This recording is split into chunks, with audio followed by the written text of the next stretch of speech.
韓国ではアニョンニムニムシオニムです。この間韓国でK-POP のイメージについて説明したことあるんですけど、覚えてますか？今日はその逆、韓国での J-POP のイメージについて説明してみたいと思います。その前にまずいいねとチャンネル登録お願いします。皆さんは J-POP どう思いますか？好きですか？ J-POP ならいろんな歌手がありますよね。もう嵐、ニュース、AKB、もうYOASOBIとかいろいろあると思います。まず最近の韓国では J-POP がとっても人気です。特にYOASOBI、米津玄師、あいみょん、優里、imaseとか割と最近の歌手とかがちょっと人気なんですけど、 TikTok や YouTube での影響力が高いと思います。今は人気だけど、昔2000年代と2010年代には韓国ではそんなに人気じゃなかったです。もう2000年代から韓国の K-POP が発展しながらいい曲がたくさんできたり、やっぱり2000年代からいろんな韓国の K-POP アイドルができて、そっちが強すぎて自然に日本の J-POP は聴かなくなりました。もちろんその1900年代はあんまり知らないんです。自分は2000年代からの人なので、その前はよく知らないのを考慮してお願いします。で、2000年代にちょっと J-POP 聴くって言ったら、ボカロイドとかアニソングをよく思い出して、オタクのイメージが強かったです。今は自分のことを堂々にオタクだよとか言う人多いと思いますが、昔2000年代の前半とか2010年代には自分のことをオタクっていうのがあんまりなかったんです。オタクって言ったら変なイメージが多かったので、 J-POP を聴く人も少なかったし、もう聴くって言ってもネットにしかない彼らたちの界隈、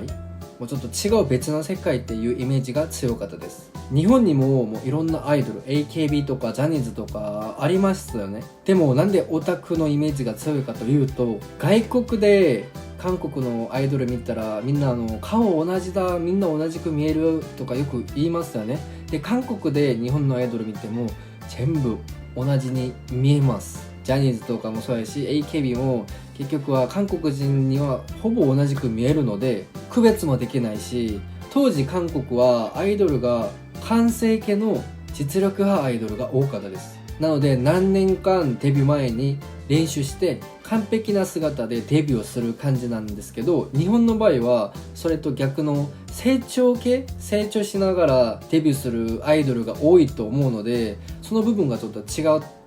うので、韓国人としてはちょっと理解できない部分があるので、もう自然に興味がない部分もありましたよね。もちろんヤマピとか嵐とか J-POP が好きな人もいましたけど、今みたいに J-POP 好きっていう人は少なかったです。もちろん今も J-POP 好きな人にはほとんど日本のアイドルじゃなくて、あいみょん、バックナンバー、ラッドウィンプス、バウンディみたいな日本のバンドやシンガーソングライターが好きな人が多いです。またはもう最近韓国でも日本のサブカルチャー文化とかも地雷系とかも韓国で広がってるし、または日本のアニメもめっちゃ広がってて、アニソングとかまたはボカロイドが好きな人も増えています。で、韓国で有名な歌手がもうリサとかアイドル、あとYOASOBIですよねが代表的かなって思います。また流行ってる理由はさっき言った通りの TikTok や YouTube での日本の音源使ってるチャレンジとかが増えたし、いろんな K-POP アイドルと日本のアイドルと歌手がコラボをしながら日本の歌手の歌を歌ったりしてる場合が多いので、広告になりますよね。なので興味ができた人が多いかなって思います。代表的には最近ニュージーンスのハニーが歌った青い珊瑚礁とかありますよね。知ってますか？ああ、私の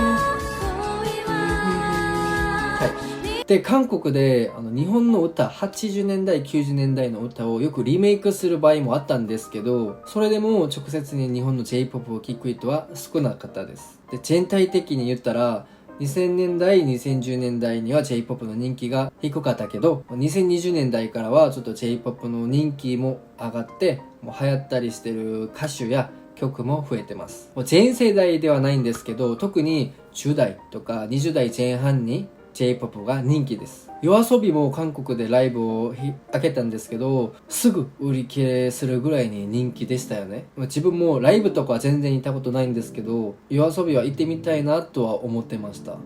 行ってはないけど。あれしてますか？ 25 日 J-POP ではないけどビッグバンの G ドラゴンが10月25日にカムバするらしいです。唯一に好きな